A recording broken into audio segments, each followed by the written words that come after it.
السلام علیکم ورحمۃ اللہ وبرکاتہ۔ الحمد للہ نحمده ونصلی ونسلم علی رسولہ الکریم، اما بعد فاعوذ باللہ من الشیطان الرجیم، بسم اللہ الرحمن الرحیم۔ فقد قال اللہ تبارک وتعالی فی القرآن المجید والفرقان الحمید، اطیعوا اللہ واطیعوا الرسول واولی الامر منکم، فإن تنازعتم فی شیء فردوه الی اللہ والرسول إن كنتم تؤمنون بالله واليوم الآخر۔ وقال النبي صلى الله عليه وآله وسلم إني آمركم بخمس الله أمرني بهن، بالجماعة والسمع والطاعة والهجرة والجهاد في سبيل الله، وكما قال عليه الصلاة والتسليم۔ آمنت بالله ورسوله، صدق الله مولانا العظيم وصدق رسوله النبي الأمين الكريم، ونحن على ذلك لمن الشاهدين والشاكرين، والحمد لله رب العالمين۔ بے پناہ خلوص محبت، عقیدت و احترام اور حضوری قلب کے ساتھ بارگاہ رسالت مآب صلی اللہ علیہ وآلہ وسلم میں نذرانے درود و سلام پیش کرنے کی ہم اور آپ سعادتیں حاصل کریں۔ اللہم صلی علی سیدنا و شفیعنا ومولانا محمد وعلى آل محمد بعدد كل حسنه وجماله وبارك وسلم۔ آج کی یہ مختصر سی تقریب ہے، اللہ رب العزت ہم سب کی حاضری قبول فرما لے، اور اس تقریب سعید کی ایک ایک گھڑی کو ہمارے نامہ اعمال میں ذخیرے کے طور پہ اللہ رب العزت محفوظ فرما دے۔ چند باتیں آپ سے عرض کروں گا۔ جس آیت کریمہ کی میں نے تلاوت کی، بڑی مشہور و معروف آیت ہے، اطیعوا اللہ واطیعوا الرسول واولی الامر منکم، اللہ کی اطاعت کرو، اس کے رسول کی اطاعت کرو، اور جو تم میں امیر ہوں ان کی اطاعت کرو۔ اس کے بعد کہا فَإِن تَنَازَعْتُمْ فِي شَيْءٍ فَرُدُّوهُ إِلَى اللَّهِ وَالرَّسُولِ، اگر کسی معاملے میں تمہارے درمیان تنازع ہو جائے تو اسے اللہ اور اس کے رسول کی طرف پلٹاؤ۔ اب ظاہر ہے کہ یہ تنازع جو ہے وہ اولی الامر کی اطاعت میں ہی ہوگا، اللہ کی اطاعت اور اس کے رسول کی اطاعت میں تنازع اور جھگڑے کے امکانات نہ کے برابر ہے۔ تو یوں کہا جائے کہ نہیں، تو امیر کی اطاعت میں جس وقت تنازع ہو، اس تنازع کے تصفیے کے لیے اور اس کے حل کے لیے اللہ نے خود ہمیں راستہ بتایا کہ اس مسئلے کو پلٹاؤ اللہ اور اس کے رسول کی طرف۔ اللہ کی طرف پلٹانے سے مراد کتاب اللہ کی طرف پلٹاؤ، اور رسول کی طرف پلٹانے سے مراد سنت رسول کی طرف پلٹاؤ، اور ان دونوں سے اپنے اس تنازع کا حل نکالنے کی کوشش کرو۔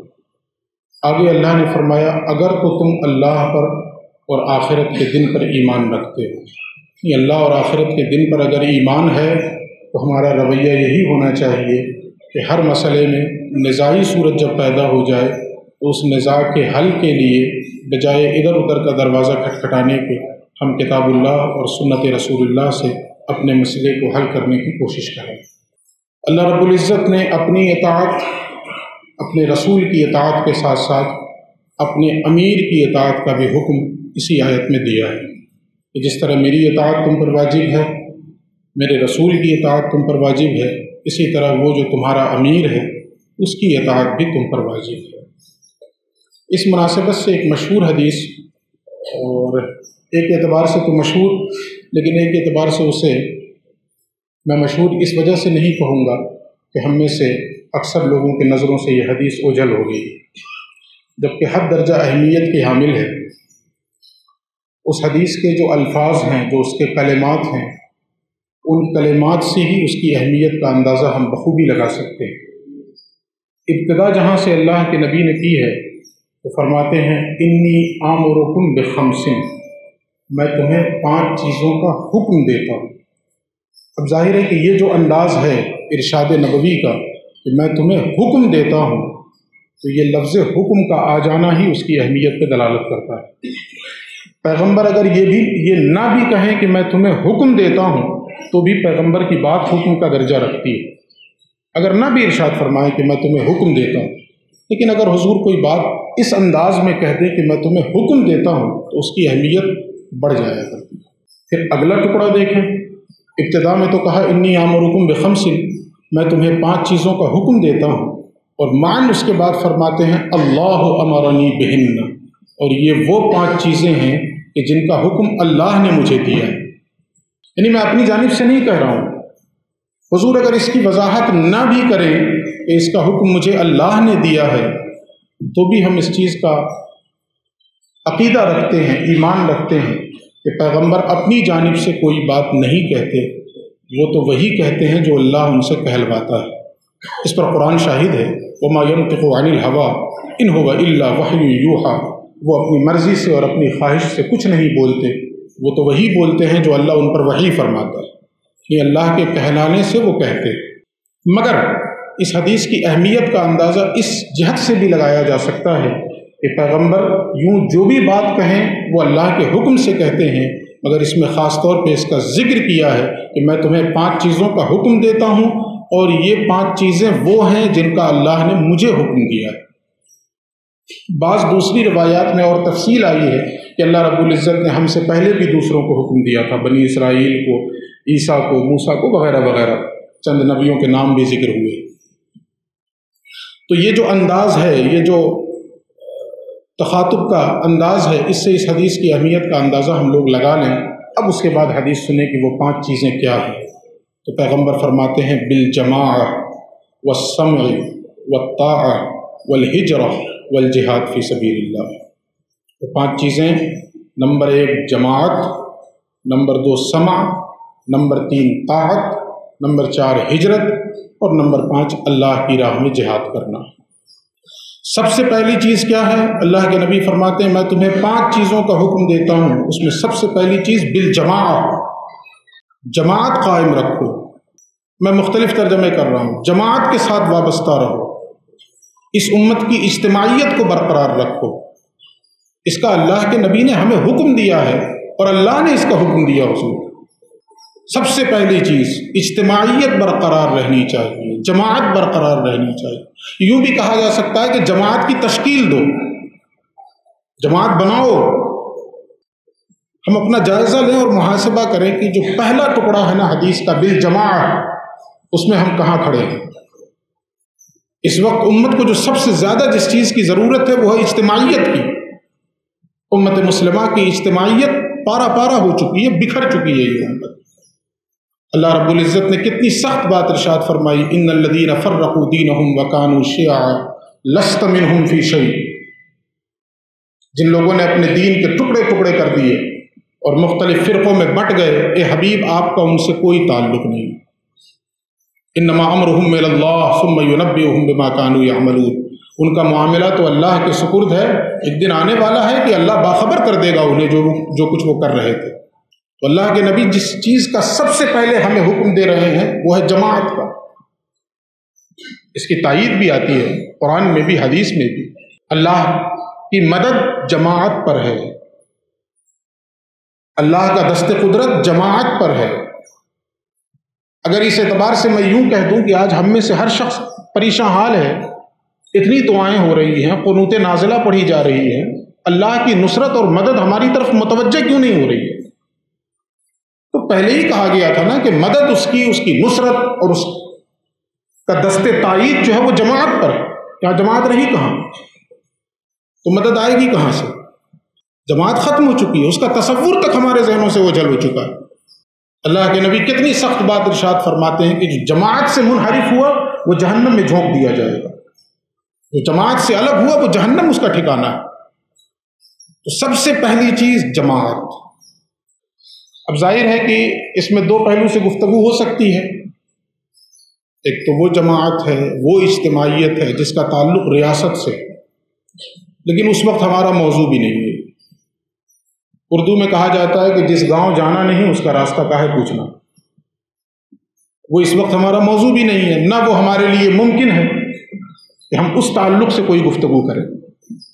لیکن صوفیہ کے نزدیک تو ایک اور جماعت کی ضرورت ہے، اور کم از کم حضرت امام حسن کے بعد جو ہے وہ سلسلہ تو ہماری نظروں کے سامنے ہے جو شروع کر دیا گیا، اور توارث کے ساتھ امت تک آج تک وہ سلسلہ چلا آ رہا۔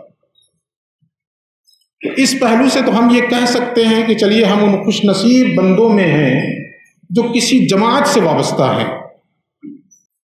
اب ظاہر ہے کہ جب ہم یہ کہہ رہے ہیں کہ ہم جماعت سے وابستہ ہیں تو اس کے فوراً بعد اگلا سوال یہ ہوتا ہے کہ جماعت کا وجود بغیر امیر کے ممکن نہیں۔ تو اگر ہم یہ مان رہے ہیں، ہم یہ کہہ رہے ہیں کہ ہاں ہم جماعت سے جڑے ہوئے ہیں، ہم جماعت سے وابستہ ہیں، تو پھر لازمی تقاضا یہ ہے اس جماعت کا کہ اس کا کوئی امیر ہونا چاہیے۔ اب ہم اپنا جائزہ لیں کہ کوئی امیر ہے کہ نہیں ہمارا، یا صرف ہوائی جماعت ہے ہماری۔ بھائی ظاہر ہے کہ بغیر، حضرت عمر کا ایک قول یہاں پیش نظر رکھیں، حضرت عمر فرماتے ہیں لا اسلام الا بالجماعت، جماعت کے بغیر اسلام کا کوئی تصور نہیں۔ یہ حضرت عمر کا قول ہے، یہ جماعت کے بغیر اسلام کا کوئی تصور ہے ہی نہیں، کوئی کانسیپٹ ہے ہی نہیں۔ اب میں اتنا پڑھا لکھا تو نہیں ہوں جو کہہ دوں کہ لا لفیل جنس ہے یہاں پہ، وہ تو میں نہیں کہہ سکتا، یہ تو علماء بیٹھے ہیں، طلبہ بیٹھے ہیں، وہ خود فیصلہ کریں۔ اور آگے فرماتے ہیں ولا جماعت الا بالامارہ، اور امیر کے بغیر جماعت کا کوئی تصور نہیں۔ یہ ممکن ہی نہیں ہے کہ ہم جماعت کے تو قائل ہوں اور ہمارا کوئی امیر نہ ہو۔ میں اس کے لیے ایک سمپل سی مثال دیتا ہوں کہ آپ مسجد آ گئے اور کسی سے پوچھیں کہ جماعت ہو رہی ہے، تو بتانے والے نے بتایا کہ ہاں جی جماعت ہو رہی ہے، یہ جماعت کھڑی ہے، تو آپ کا اگلا سوال یہ ہوگا کہ امام کون ہے؟ تو اب جواب میں یہ کہے کہ جی کوئی امام نہیں، بس جماعت ہو رہی ہے۔ یہ سمجھانے کے لیے کہہ رہا ہوں، ورنہ یہ جماعت نہیں ہے جس پر گفتگو ہو رہی ہے، لیکن سمجھانے کے لیے میں کہہ رہا ہوں یہ ممکن ہی نہیں ہے کہ جماعت ہو اور امام نہ ہو۔ حضرت عمر فرماتے ہیں کہ لا اسلام الا بالجماعت، جماعت کے بغیر اسلام کا کوئی کانسیپٹ نہیں، ولا جماعت الا بالامارہ، اور امارت کے بغیر جماعت کا کوئی کانسیپٹ نہیں۔ ظاہر ہے کہ جب جماعت ہوگی تو امیر ہوگا، لازم ہے۔ اور پھر اگلا ٹکڑا حضرت عمر کے قول کا کہ ولا امارت الا بالطاعہ، اور طاعت کے بغیر، فرما برداری کے بغیر امیر کا کوئی تصور نہیں۔ کہ ہم نے امیر مان لیا، اعلان بھی کر دیا کہ ہم نے فلاں کو امیر مان لیا، اور ہماری زندگی میں اس مانے ہوئے امیر کی اطاعت اور فرما برداری نہیں ہے، تو یہ امارت ہے ہی نہیں، یہ امیر تسلیم کرنا ہے ہی نہیں۔ یہ تینوں چیزیں اس حدیث میں آ رہی ہیں جس کو حضرت عمر نے کہا۔ پہلی چیز اللہ کے نبی نے فرمایا بالجماع، جماعت۔ اب دوسری چیز کیا کہہ رہے ہیں؟ والسمع، جماعت کے بعد سننا۔ کس کی سننا؟ اپنے امیر کی۔ ظاہر ہے کہ جب جماعت ہو گئی تو امیر ہوگا، اور جب ہم نے امیر مان لیا ہے تو اس کا سننا ہم پر واجب ہے۔ اور کس لیے سننا؟ محض معلومات بڑھانے کے لیے کہ ہمارے علم میں اضافہ ہوتا چلا جائے، ہمارے نالج میں اضافہ ہوتا چلا جائے۔ اگر اس لیے سن رہے ہیں تو وہ سننا ہے ہی نہیں، کیونکہ اگلا جز کیا ہے؟ والسمع کے بعد تیسرا ٹکڑا ہے والطاعہ۔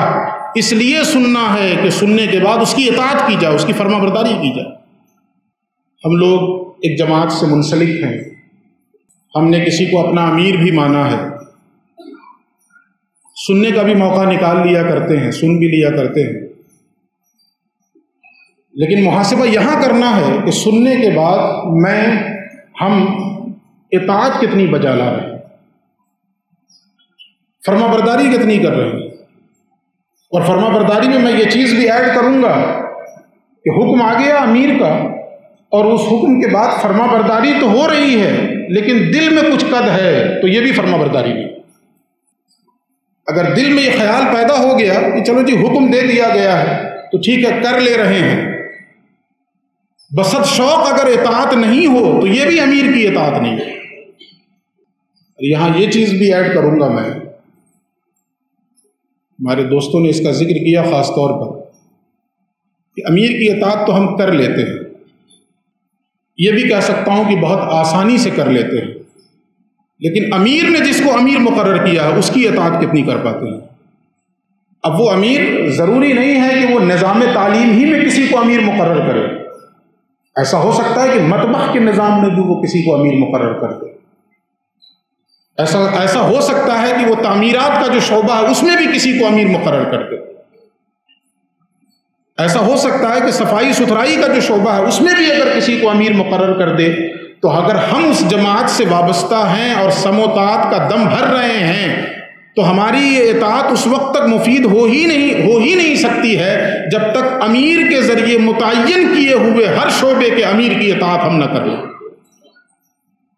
اگر امیر کے ذریعے متعین کیے ہوئے ہر شعبے کے امیر کی اطاعت ہم نہیں کر پا رہے ہیں تو اس کا سیدھا سا مطلب یہ ہوگا کہ ہم نے اسی امیر کی اطاعت نہیں کی جس کو ہم نے اپنی زندگی میں امیر مانا۔ اور پھر ایسا ہو سکتا ہے کہ امیر ہمیں وہ حکم دے جس میں ہمارے لیے فوائد ہی فوائد ہوں، منفعت ہی منفعت ہو، تو ہم تو بسط شوق اس کی اطاعت کرتے بھی ہیں، اور پھر وہاں پہ بڑے فخریہ انداز میں ہم بیان کرتے ہیں۔ میں خود اپنے کو آپ کو یہ شامل کر رہا ہوں اس میں کہ ہم بڑے فخریہ انداز میں بیان کر رہے ہیں کہ مجھے جی حضرت نے یہاں کی ذمہ داری دے دی ہے، یہاں کی ذمہ داری دے دی، بڑی جگہ مل گئی تو ہم اس کو فخریہ بیان کر رہے ہیں۔ لیکن اگر امیر کسی ایسی جگہ جانے کا حکم دے دے جہاں جانے میں بظاہر ہمیں خسارہ نظر آ رہا، بظاہر کا لفظ کہہ رہا ہوں، یہ ممکن ہی نہیں ہے کہ امیر کہیں حکم دے اور ہم اس حکم کی تابع داری اور فرما برداری کریں اور اس میں خسارہ ہو جائے، یہ ممکن ہی نہیں، بظاہر کا لفظ کہہ رہا ہوں۔ اگر اس دنیا میں خسارہ ہو بھی تو آخرت کا خسارہ تو ہے ہی نہیں، آخرت میں تو فائدے ہی فائدے۔ لیکن اگر کہیں ایسا حکم آ جائے کہ جس میں بظاہر ہمیں نقصان نظر آ رہا ہو، بظاہر ہمیں خسارہ نظر آ رہا ہو، تو پھر ہم چون و چرا کی کیفیت میں ڈوب جاتے ہیں،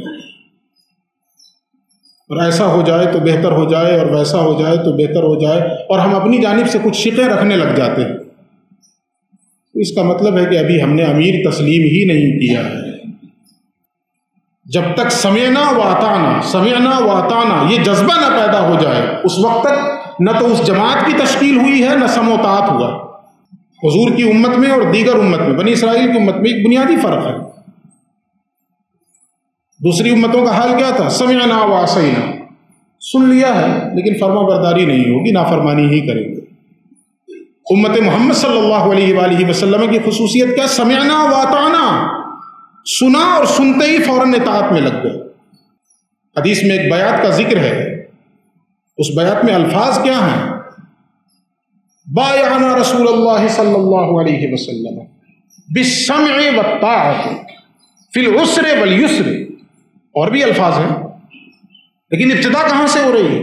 صحابہ کہہ رہے ہیں ہم نے اللہ کے نبی کے ہاتھ پر بیعت کی ہے۔ کس چیز کی بیعت کی ہے؟ سماع کی اور طاعت کی، سننے کی اور فرما برداری کی۔ کن حالتوں میں؟ فی العسر والیسر، مشکلات میں بھی اور آسانیوں میں بھی۔ مشکل سے مشکل حالات ہوں، اگر حکم آ جائے کہ وہاں جانا ہے تو جاؤ، معلوم ہے کہ سامنے دشمن کھڑا ہے اور میرے سینے کو گولیوں سے چھلنی کر دے گا، لیکن جانا ہے، اور معلوم ہو کہ ہم کامیاب ہو سکتے ہیں اور امیر کا حکم آ جائے کہ بیک ہو جاؤ تو بیک ہونا ہے۔ اسی بیک ہونے میں کامیابی ہے وہاں۔ چنانچہ صلح حدیبیہ میں یہ ہوا، بظاہر تو صحابہ کو ایسا لگ رہا تھا نا کہ ہم کمزور تھوڑے ہی ہیں، ہم تو اقدام کریں گے، کامیابی ہمارے قدم چومے گی، ہمارے پاس طاقت بھی ہے، قوت بھی ہے، لیکن امیر مانا تھا نا۔ ان کا حکم ہوا وڈرا کرنے کا، بیک آنے کا، بیک آ گئے، اور اسی بیک آنے میں اللہ نے فتح مبین عطا فرمائی۔ تو اگر ہم کسی کو امیر مان رہے ہیں اپنا، تو ہمارے اندر یہ جذبہ پیدا ہونا چاہیے کہ وہ مشکل سے مشکل حالات میں ہمیں کسی چیز کا حکم دے دے تو بغیر ہماری جبینوں پہ شکن آئے ہوئے ہم اس کی اطاعت اور فرما برداری میں لگ جائیں۔ اور وہ دوسری چیز پھر میں اضافہ کروں گا کہ امیر نے جس کو امیر مقرر کر دیا ہے، وہ خانقاہ کی چہار دیواری کے اندر ہو یا اس چہار دیواری کے باہر ہو، ہم پر لازم ہے کہ ہم اس کی اطاعت کریں، اس کی فرما برداری کریں۔ ہاں، اگر کوئی بات ہمیں مناسب معلوم نہیں ہو رہی ہے تو ہم ڈائریکٹ اپنے امیر سے یا اپنے امیر الامراء سے ان سے جا کے رکھ سکتے ہیں، یہ حق ہمیں حاصل ہے۔ شائستگی کے ساتھ ہمارا اسلوب جو ہے، ہمارا لہجہ جو ہے وہ شائستہ ہو اور اس انداز میں ہم اپنی بات رکھیں۔ لیکن امیر نے اگر کسی کو امیر متعین کر دیا اور پھر اس کے بعد مان تو لے رہے ہیں مگر دل میں قد ہے، تو اس کا مطلب ہے کہ ہم نے اپنے امیر کی اطاعت ہی نہیں کی، ہم نے امیر کو مانا ہی۔ تو حضور فرماتے ہیں 5 چیزوں کا حکم دیتا ہوں۔ سب سے پہلی چیز کیا ہے؟ جماعت، اور دوسری چیز سمع، سننا، سنتے رہو سنتے رہو۔ اللہ کے نبی کی صحبت میں صحابہ آتے تھے سننے کے لیے۔ رسول اللہ گھر گھر دروازہ نہیں کھٹکھٹاتے تھے کہ ہاں آج یہ وحی نازل ہوئی ہے، آج اللہ کا یہ پیغام آیا۔ صحابہ رسول اللہ کی خدمت میں پہنچتے تھے سننے کے لیے۔ میں اس معاملے میں اپنے آپ کو کوتاہ سمجھتا ہوں کہ جس نعمت سے مجھے فیضیاب ہونا چاہیے میں محروم رہ جاتا ہوں۔ اس میں ایک بہت بڑا سبب میری بیماری کا بھی ہے۔ خیر آپ حضرات دعا فرما دے۔ میں چاہتا بھی ہوں، میرے گھر والے جو ہے وہ پش کرتے ہیں کہ چلیے چلیے چلیے چلیے، لیکن میں ہمت نہیں کر پاتا ہوں، تکلیف اتنی زیادہ رہتی ہے۔ تو سننا یہ بھی ضروری ہے کہ ہم ان کی صحبت میں جا کر بیٹھیں اور سنیں اور پھر ان کی اطاعت بجا لائیں۔ یہ تیسری چیز۔ چوتھی چیز اللہ کے نبی فرماتے ہیں والہجرہ، اور ہجرت کرو۔ اب یہاں ہجرت سے ہم کیا مراد لیں گے؟ جو دوسرے لوگ تو کوشش میں ہیں ہی، موقع کی تلاش میں ہی ہے کہ ہجرت کر جائے، لیکن یہاں کون سی ہجرت کرنی ہے؟ ابھی اس ہجرت کا وقت نہیں آیا، آئے گا، وہ آئے گا جب امام مہدی کا نزول ہوگا تب آئے گا۔ لیکن ابھی کون سی ہجرت کرنی؟ اللہ کے نبی سے پوچھا گیا ای الہجرت افضل یا رسول اللہ، اے اللہ کے رسول سب سے افضل ہجرت اور سب سے بہترین ہجرت کیا ہے؟ تو پیغمبر فرماتے ہیں ان تہجر ما کرہ ربک، ہر اس چیز کو اپنی زندگی سے نکال باہر پھینکو جو تمہارے رب کو ناپسند ہو۔ ہجرت کرو اس دونوں اعتبار سے کہہ سکتے ہیں۔ ہر اس جگہ سے اپنے آپ کو نکال لو جو سوسائٹی، جو معاشرہ ہمارے رب کو ناپسند ہے، یا اگر داخلی اعتبار سے ہماری زندگی میں ایسی چیزیں داخل ہو گئی ہیں جو ہمارے رب کو ناپسند ہے تو ہم اسے نکال کے باہر پھینکیں، یا تو ہم نکال کے باہر پھینکیں یا ہم خود نکل آئیں، دونوں میں سے کوئی ایک چیز تو کریں۔ یہ ہجرت اللہ کے نبی نے جو چوتھی چیز ارشاد فرمائی، اور اس کے بعد پانچویں چیز کہا والجہاد فی سبیل اللہ، اللہ کی راہ میں جہاد کرو۔ یہاں جہاد سے کیا مراد لیا جائے؟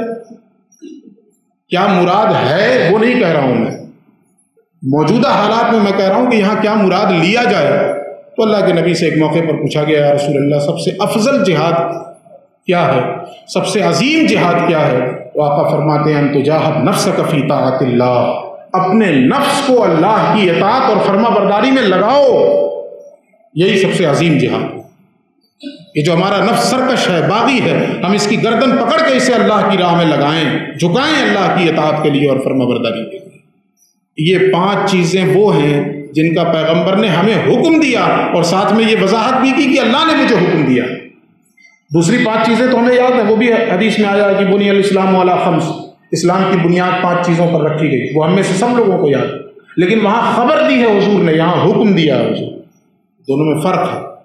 خبر میں اور حکم میں فرق ہوتا ہے۔ وہاں حضور نے خبر دی کہ اسلام کی بنیاد پانچ چیزوں پہ رکھی گئی۔ میں یہ نہیں کہہ رہا ہوں کہ وہ اہم نہیں ہے، ظاہر ہے کہ وہ تو بنیاد ہے ہماری، لیکن اس بنیاد کے بعد اب آئیے نا جو پانچ چیزیں اہم ترین تھی ہماری زندگی میں جس کا حکم دیا پیغمبر نے، میں سمجھتا ہوں کہ ہم میں سے بیشتر لوگوں کی زندگی سے وہ پانچ چیزیں نکل چکی ہیں۔